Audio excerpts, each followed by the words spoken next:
এখন আপনি যে আমাদের সমাজের ভাইরা চলে যায় বিদেশে টাকা কামাইতে, বছরের পর বছর, 5 বছর 7 বছর, এরা তো কষ্ট করে।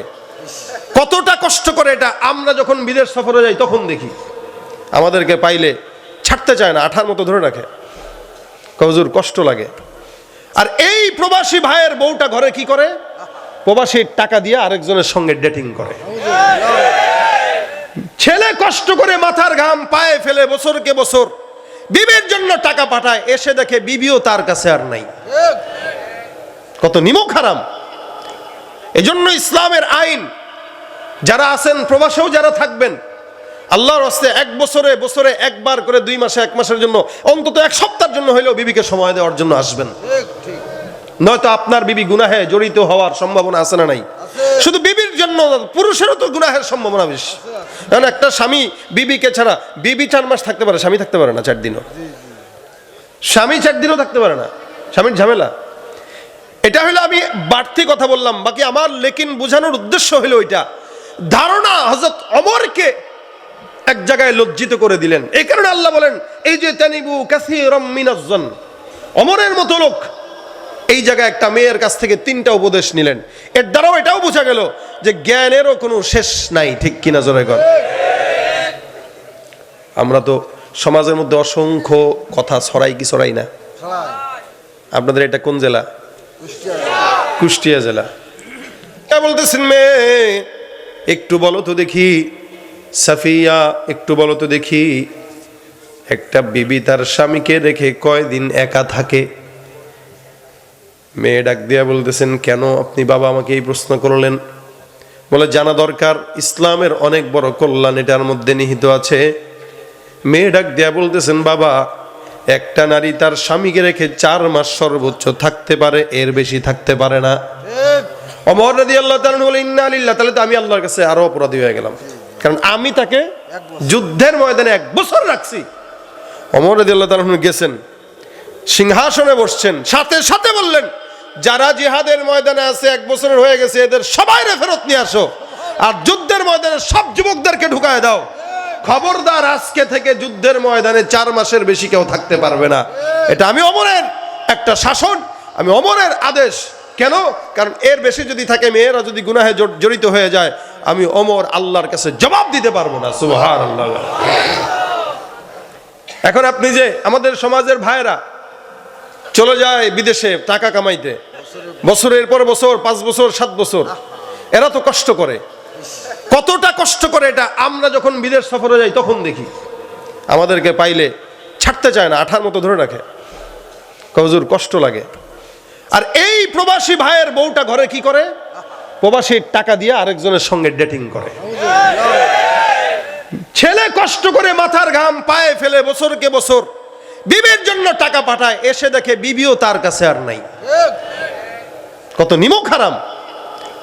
এজন্য ইসলামের আইন, যারা আছেন প্রবাসেও যারা থাকবেন, আল্লাহর রাস্তায় 1 বছরে বছরে একবার করে 2 মাসে 1 মাসের জন্য অন্তত 1 সপ্তাহের জন্য হইলেও বিবিকে সময় দেওয়ার জন্য আসবেন। নয়তো আপনার বিবি গুনাহে জড়িত হওয়ার সম্ভাবনা আছে না নাই? শুধু বিবির জন্য, পুরুষেরও তো গুনাহের সম্ভাবনা বেশি। কারণ একটা স্বামী বিবিকে ছাড়া, বিবি 4 মাস থাকতে পারে, স্বামী থাকতে পারে না 4 দিনও। স্বামী 4 দিনও থাকতে পারে না, স্বামীর ঝামেলা। এটা হলো আমি বাড়তি কথা বললাম, বাকি আমার লেকিন বোঝানোর উদ্দেশ্য হলো ওইটা। ধারণা হযরত ওমরকে এক জায়গায় লজ্জিত করে দিলেন। এই কারণে আল্লাহ বলেন, এই যে তানিবু কাসীরাম মিনাজ-জন, ওমরের মতো লোক এই জায়গায় একটা মেয়ের কাছ থেকে 3টা উপদেশ নিলেন। এর দ্বারাও এটাও বোঝা গেল যে জ্ঞানেরও কোনো শেষ নাই। ঠিক কিনা জোরে কর? আমরা তো সমাজের মধ্যে অসংখ্য কথা ছড়াই কি ছড়াই না? আপনাদের এটা কোন জেলা? কুষ্টিয়া জেলা। আর আমি কুষ্টিয়া জেলার কি জানেন সবাই? জামাই। মাশাআল্লাহ, দামও জানে, পোড়া দা, বিপদ।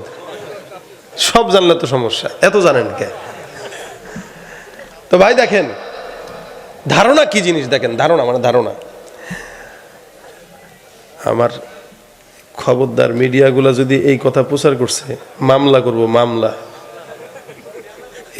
এই আরেক ফেতনা, কইতে গেলেও হিসাব করে গোয়া লাগে। এরা বলি একটা, ছাড়ে আরেকটা। আর এই হুজুরে হুজুরে দ্বন্দ্ব যা লাগাইছে এরাই লাগাইছে। আল্লাহর 30টা প্রোগ্রামে প্রত্যেকটা দিন মানে এই চোখ দেখতে দেখতে ভাই এখন আমরা বিরক্ত।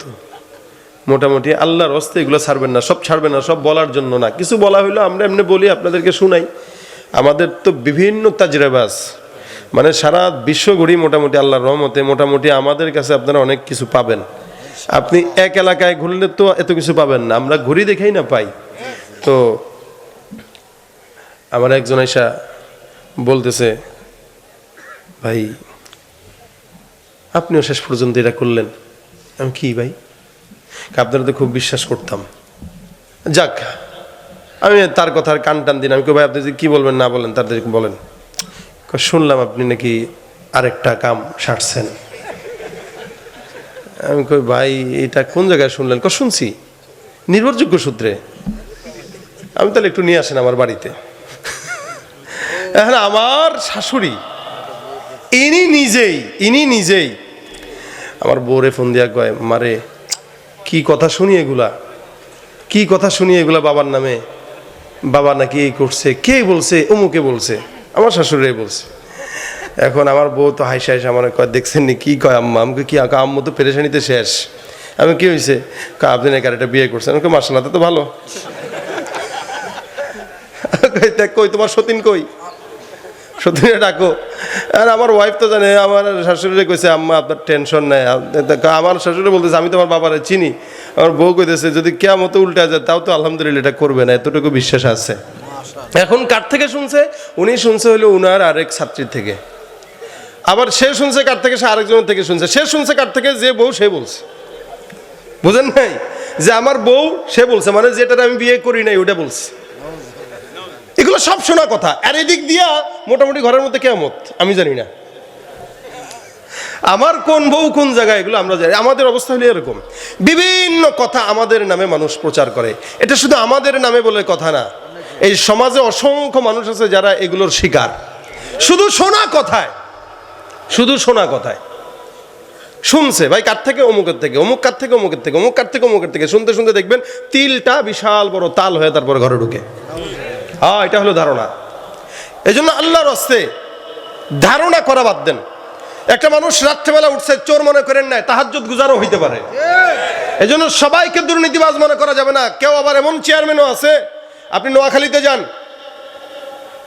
খালিদ সাইফুল্লাহ সাহেব চেয়ারম্যান, 2-3 বারের চেয়ারম্যান, আল্লাহওয়ালা যেমন বুজুর্গ। বরিশালে যান, হেদায়েতুল্লাহ আজাদি সাহেব, আমাদের মাগুরার ওসমান গনি মুসাপুরি সাহেব, অসংখ্য বিবারিয়ার আমজাদ হোসেন আশরাফি সাহেব, অসংখ্য চেয়ারম্যান বাংলাদেশে আছে যারা আল্লাহওয়ালা বুজুর্গ। সব চেয়ারম্যান তো চোর না। এজন্য খালি ধারণা করে আমরা সবাইকে খারাপ বানাবো না। কারো ব্যাপারে গীবত শেকায়েত করার আগে নিজের ফিকির করব। রাসূল সাল্লাল্লাহু আলাইহি ওয়াসাল্লাম বলেছেন গীবত শেকায়েত এটা জিনাত থেকেও মারাত্মক খারাপ। ওয়াইলুল লিকুল্লি হুমাযাতিল লুমাযা।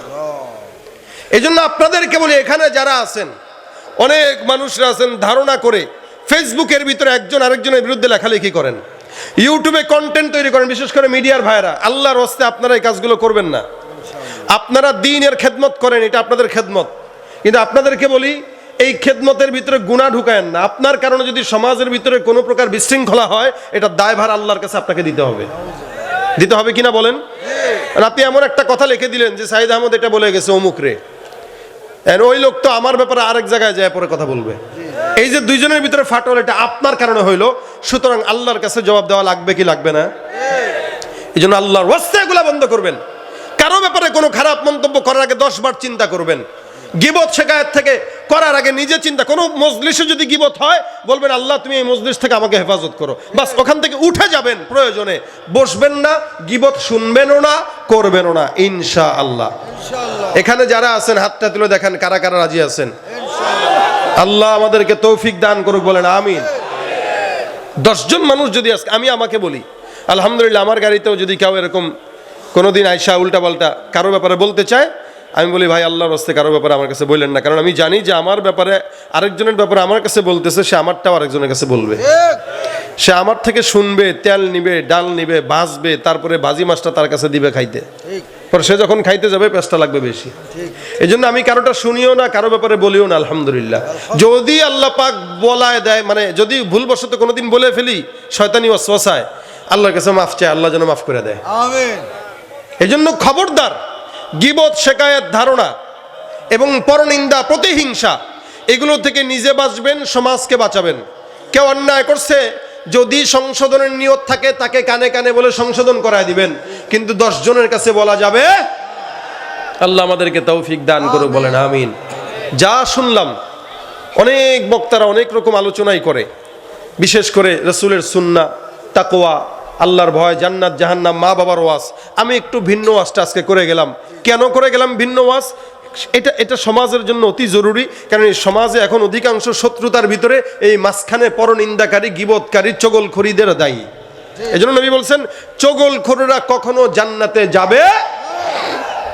আল্লাহ পাক আমাদের এই মজলিসটাকে কবুল করুক, মাদ্রাসাটার হাজত আল্লাহ পাক গাইবি খাজানা থেকে পূরণ করুক, ছাত্র শিক্ষকদেরকে মুখলিস বানায় দেখ।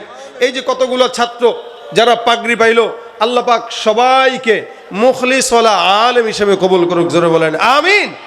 এই যে আপনারা বসলেন, শুনলেন এতক্ষণ পর্যন্ত, আজকের মাহফিল থেকে যাওয়ার পরে কোনো মা বোন, কোনো ভাই যদি এই চিন্তা করে সামনে থেকে ইনশাল্লাহ কোনোদিন কারো গীবত শেকায়েত করব না, কারো ব্যাপারে কোনো কুৎসা রটাবো না, কোনো কুধারণা ছড়াবো না, এলাকার ভিতরে কোনো বিশৃঙ্খলা করব না, ইনশাল্লাহ আজকের মাহফিলটা কামিয়াব হয়ে যাবে, ঠিক কিনা?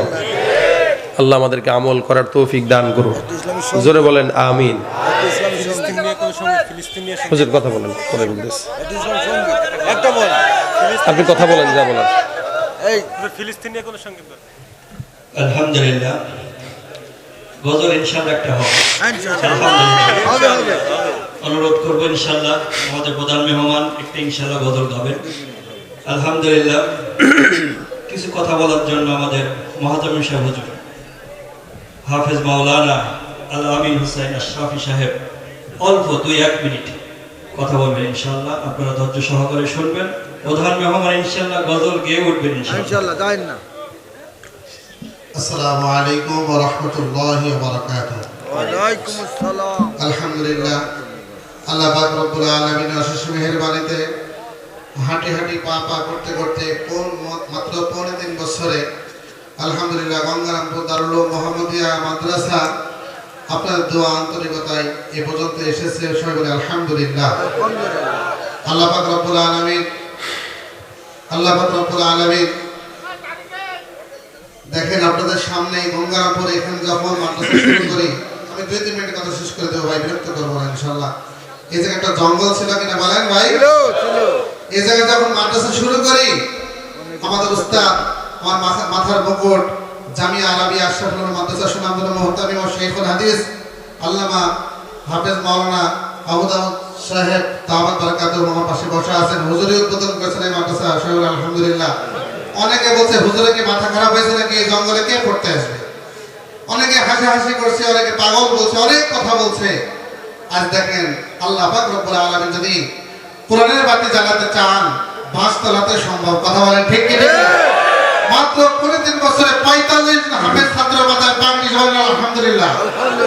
কোথায় আপনার নওগাঁ, কোথায় সিরাজগঞ্জ, গত বছর ঢাকার ছাত্র ছিল, বাঁকুড়া জেলার বিভিন্ন জায়গার ছাত্ররা, কুষ্টিয়া, পাবনার 20 জন আছে, এরকম বিভিন্ন জেলা থেকে আলহামদুলিল্লাহ আপনার এই গঙ্গারামপুর এই বাস্তরায় এই দারুল মুহাম্মাদিয়া মাদ্রাসায় পড়তে আসছে।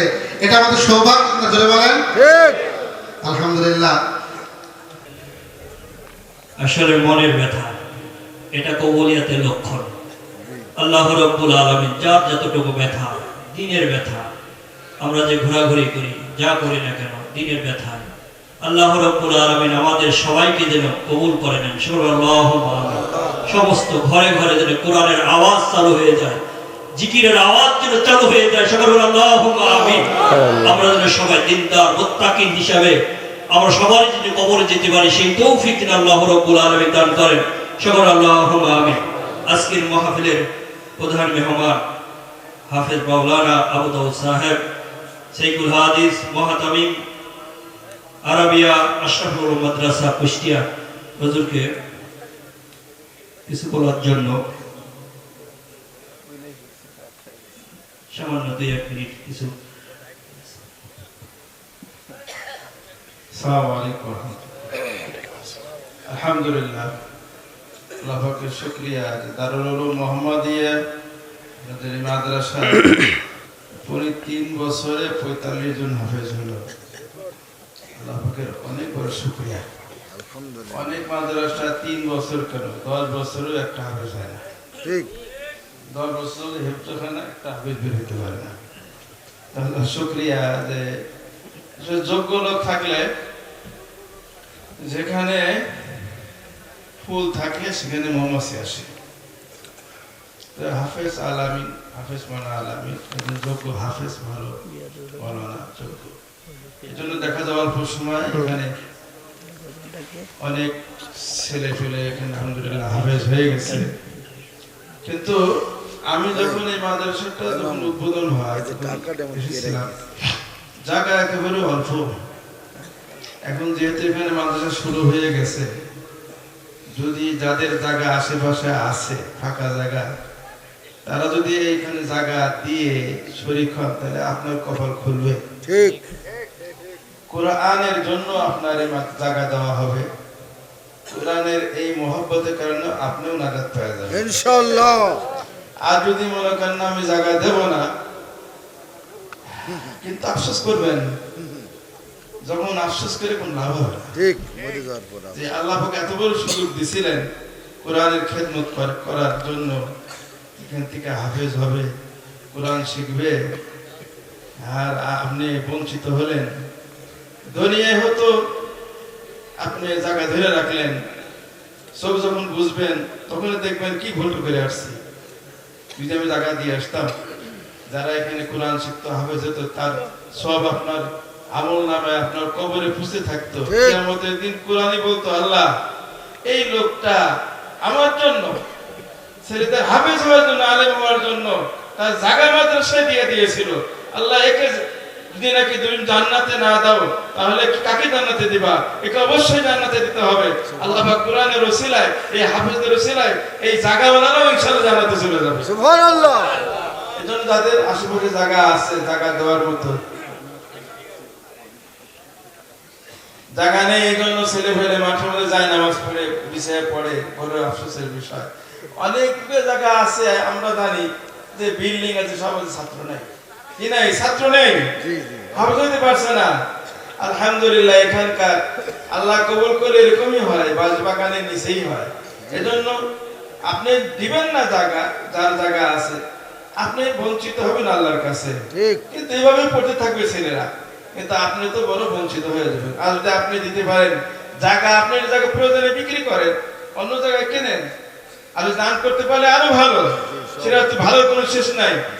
এর মাধ্যমে যে আপনার কপাল কত খুলবে, আপনার বাপ মার, আপনার দাদা দিদি সবার কপাল খুলবে, আপনার ছেলে মেয়ে স্ত্রী সবার কপাল খুলবে। দুনিয়া আল্লাহর রাসূলে আপনার অর্থনৈতিক অবস্থা ভালো করে দেবেন ইনশাআল্লাহ, আর কবরে আখিরাতে পাবেন ইনশাআল্লাহ। এজন্য আমরা বলবো যারা আশেপাশে যাদের জায়গা আছে, আপনারা জায়গাতে একটা পরিবর্তন আর জায়গা কিনা যায়।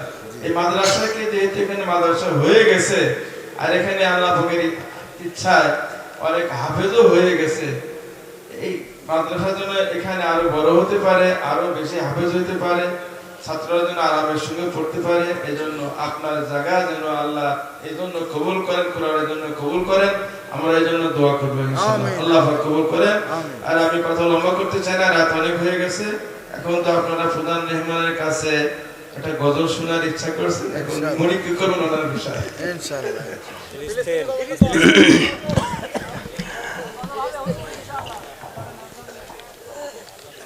আমরা সবাই মিলে রাসূল সাল্লাল্লাহু আলাইহি ওয়াসাল্লামের শানে আপনারা সহ গাবেন, রাজি আছেন?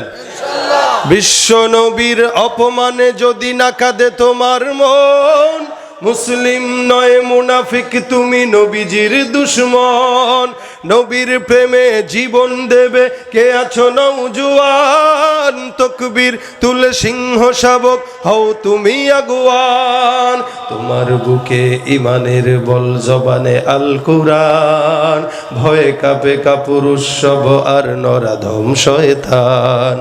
জীবনের চেয়ে বুকে আছে বেশি নবীজির সম্মান, কেমনে তুমি থাকবে বসে হলে তার অপমান।